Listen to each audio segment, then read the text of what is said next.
السلام علیکم جی، welcome back to another video. آج کی ویڈیو میں ایک چھوٹی سی ڈسکشن کرنا چاہتا ہوں شوق پہ۔ شوق کے حوالے سے سب سے پہلے تو لوگوں کا ایک مسکنسیپشن ہے، ایک بڑی پرانی ایک لائن چلی آ رہی ہے کہ جی شوق کا کوئی مول نہیں ہوتا۔ میرے حساب سے شوق کا مول ہوتا ہے۔ اگر آپ کے پاس شوق پورا کرنے کے پیسے نہیں ہیں تو آپ خود بھی خراب ہوں گے، جانور کی بددعائیں علیحدہ لیں گے۔ تو شوق کے لیے سب سے پہلے ضروری یہ ہے کہ آپ کے پاس جگہ اور اس کو کھلانے پلانے کے پیسے جانور کے موجود ہونے چاہیے۔ شوق صرف یہ نہیں ہوتا کہ آپ نے چیز خرید لی، شوق یہ بھی ہے کہ خریدنے کے بعد آپ نے اس جانور کو مینٹین کیسے کرنا ہے، یا کوئی بھی چیز جس کا بھی آپ کو شوق ہے آپ نے اسے مینٹین کس طرح کرنا ہے۔ اب فار ایگزامپل یہ ماشاءاللہ جو ہے یہ گھوڑا ہے، یہ آپ کتنے کا 5 7 10 لاکھ 15 لاکھ کا خرید لیں گے۔ میرے حساب سے اسے خریدنا کوئی کام نہیں ہے، جس طرح کہ گاڑی لے لینا کوئی کام نہیں ہوتا، گاڑی کو مینٹین کرنا کام ہوتا ہے۔ سب سے پہلا تو پوائنٹ یہ ہے کہ آپ کے پاس اس کو رکھنے کی جگہ اور اس کے بعد اس کو پورے کرنے کے اخراجات موجود ہونے چاہیے۔ آپ کو نالج ہونا چاہیے کہ اس کی ریکوائرمنٹ کیا ہے اور آپ نے اسے رکھنا کیسے ہے۔ اس کے بعد جب تک چیزیں نارمل چلتی رہتی ہیں تب تک تو ہر کوئی شوق کرتا رہتا ہے۔ پتہ شوق کا تب چلتا ہے جب جانور جو ہے آپ سے پے بیک مانگتا ہے۔ پے بیک کس طرح مانگتا ہے؟ مطلب کہ اگر کوئی جانور کو مسئلہ پریشانی ہے، اس سچویشن کو آپ کس طرح ہینڈل کرتے ہیں۔ جانور نے تو آپ کا ساتھ دے دیا، اب جو ہے آپ جانور کا ساتھ جو ہے وہ کس طرح سے دیں گے۔ اچھا جی، ابھی میں جس طرح بات کر رہا تھا کہ شوق کا کوئی مول نہیں ہے، لوگ کیا کرتے ہیں چیز لے لیتے ہیں، اس کی نالج نہیں ہوتی، پھر خود تنگ ہوتے رہتے ہیں، جانور بھی خراب ہوتا ہے اور شوق بھی خراب ہوتا ہے۔ پھر لوگ کہتے ہیں جی یہ شوق کا کوئی فائدہ نہیں ہے، یہ شوق فضول ہے۔ اس طرح اگر آپ کو شوق کا نالج ہے تو شوق کبھی بھی جو ہے وہ خراب نہیں ہوتا۔ دوسرا میں جس طرح بات کر رہا تھا پے بیک کی، پے بیک اس طرح ہوتا ہے فار ایگزامپل اس طرح ابھی پچھلے فریم میں آپ دیکھ رہے تھے میرا گھوڑا جو بڑا والا ہے اشل، اس کے پاؤں میں ایک ایشو ہو گیا۔ حالانکہ ہم ان کی صاف صفائی کا، ان کی گرومنگ وغیرہ کا بڑا پراپر جو ہے وہ خیال رکھتے ہیں، لیکن ہوا یہ میں ابھی ایک ویکیشن پہ گیا ہوا تھا تو وہاں پہ مجھے جس کا کیئر ٹیکر ہے اس کا میسج آیا کہ جس کے پاؤں میں کوئی زخم ہے۔ تو وہ پتہ لگا کہ پتہ نہیں وہ زخم کچھ دنوں سے ایسا تھا، یہ لنگڑا وگڑا بھی کچھ ایسا نہیں رہا تھا، تو اس لیے اسے بھی نہیں پتہ لگا، لیکن اس جانور میں اس پاؤں میں اس کے جو ہے وہ میگٹ کیڑے پڑ گئے تھے، اتنا وہ زخم جو ہے وہ گہرا ہو گیا تھا۔ لیکن اب یہاں آ کے آپ کو پتہ لگتا ہے کہ آپ کا شوق جو ہے اس کا کیا معیار ہے۔ سب سے پہلے آپ نے ایک جانور لے لیا، جانور خوبصورت بن گیا، لوگ اس کی وجہ سے آپ کو جاننے لگے، آپ کو بڑا اچھا محسوس ہونے لگا کہ لوگ آپ کی تعریف کر رہے ہیں، آپ کے جانور کی تعریف، یہاں تک تو چیزیں نارمل۔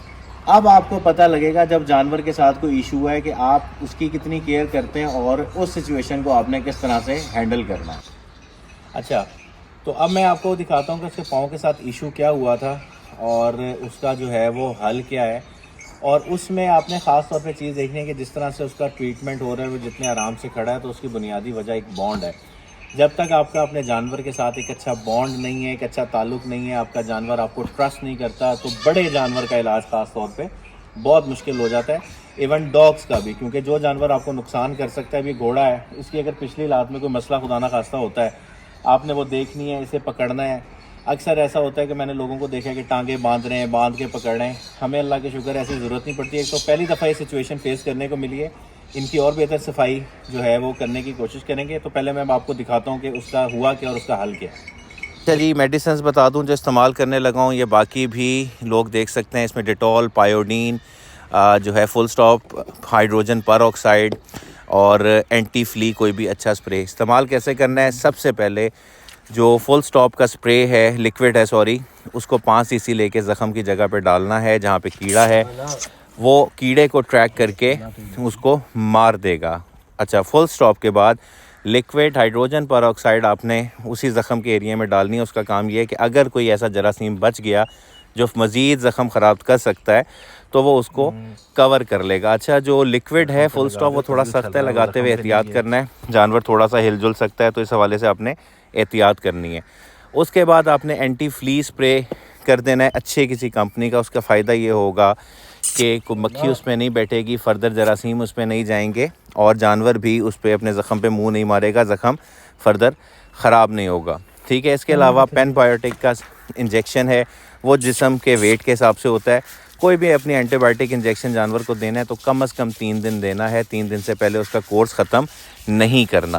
اس کے بعد ڈیٹول پانی میں ڈال کے اچھے طریقے سے اپنے جانوروں کے پاؤں وغیرہ کی یا جو بھی افیکٹڈ ایریا ہے اس کی صفائی کریں، اور یہ 4-5 دن ریگولر آپ جو ہیں اس پریکٹس کو کریں. ایک دن میں چیزیں ٹھیک نہیں ہوتی. زخم کا ہونا مسئلہ نہیں ہے, زخم پہ کیڑا بننا بہت بڑا مسئلہ ہے. دنوں کے حساب سے نہیں, گھنٹوں کے حساب سے کیڑا جسم میں اندر گھس کے آپ کے جانور کو تباہ کر سکتا ہے. پھر ہر سرجری ہے جو کہ ہمارے ملک میں ہر جگہ پہ ایزیلی اویلیبل نہیں ہے, تو اس چیز کا آپ نے بہت زیادہ جو ہے وہ خیال رکھنا ہے. اچھا جی, یہ تھی دوائیاں جو میں نے آپ کو دکھائیں, اور جو اس طرح ٹریٹمنٹ ہم کر رہے تھے وہ ہم نے دکھایا. تو ساتھ اس کے بالکل ویڈیو کے اینڈ پہ ایک چھوٹا سا میسج یہ ہے کہ اگر کوئی بھی آپ کے جانور کو کوئی پرابلم ہے, اگر تو بیسک پرابلم ہے اور آپ کو اس کا نالج ہے اور آپ اس کا علاج کرنا چاہتے ہیں تو آپ ضرور کریں. لیکن ہمارے یہاں بہت سارے قیمتی جانور اس بیس پہ بھی ضائع ہو جاتے ہیں کہ ہم دیسی ٹوٹکوں میں پڑے رہتے ہیں. یہ تو 4-4 5-5 سال پڑھنے کے بعد ڈاکٹرز ڈگری لیتے ہیں, یہ بلا وجہ نہیں ہوتے. ان سے کنسلٹ کر لینا چاہیے, تو ٹائملی آپ کے جانور کا جو ہے وہ علاج ہو سکتا ہے اور آپ کسی نقصان سے بچ سکتے ہیں. تو یہ تھی ویڈیو کہ شوق کیا ہے, شوق کی حقیقت کیا ہے اور شوق کس طرح سے ہوتا ہے. ملیں گے نیکسٹ ویڈیو میں. اپنا خیال رکھیے گا. اللہ حافظ.